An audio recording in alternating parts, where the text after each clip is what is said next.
ప్రసిద్ధిగాంచిన చారిత్రక దేవస్థానం అయినటువంటి పశుపతినాథ దేవాలయం రాయదుర్గం ప్రాంతంలో ఉండటం చాలా గొప్ప విషయం.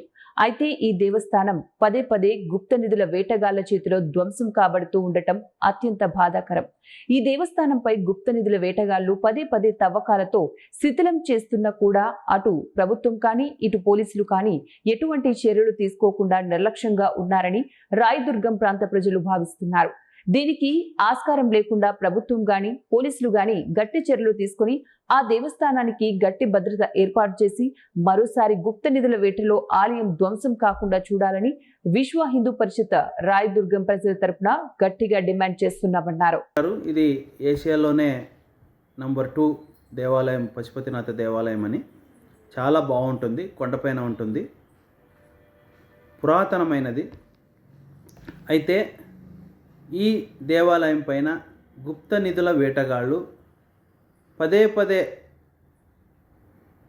వెళ్ళి అక్కడ విగ్రహాలను ధ్వంసం చేయడం, దేవాలయాన్ని ధ్వంసం చేయడం ఇవన్నీ చేస్తున్నారు.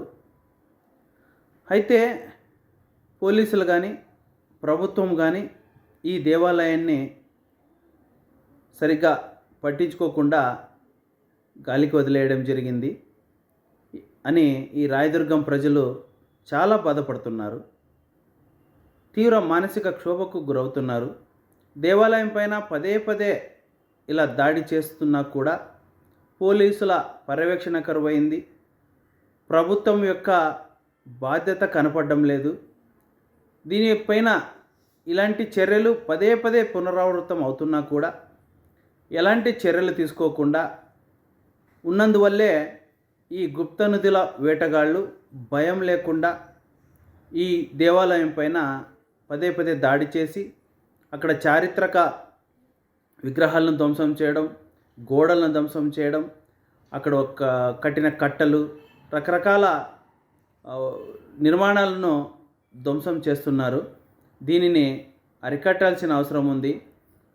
రాయదుర్గం ప్రజలు చాలామంది బాధపడుతున్నారు. ఎందుకు ఇలా జరుగుతూ ఉంది, ఎందుకు ప్రభుత్వం మరియు పోలీసులు ఇంత నిర్లక్ష్యంగా ఉన్నారు అని ప్రశ్నిస్తున్నారు. విశ్వ హిందూ పరిషత్ తరఫున కూడా మేము ఈ పోలీసులను ప్రభుత్వాన్ని ప్రశ్నిస్తున్నాం. మీరు ఎందుకు ఇంత నిర్లక్ష్యంగా ఉన్నారు?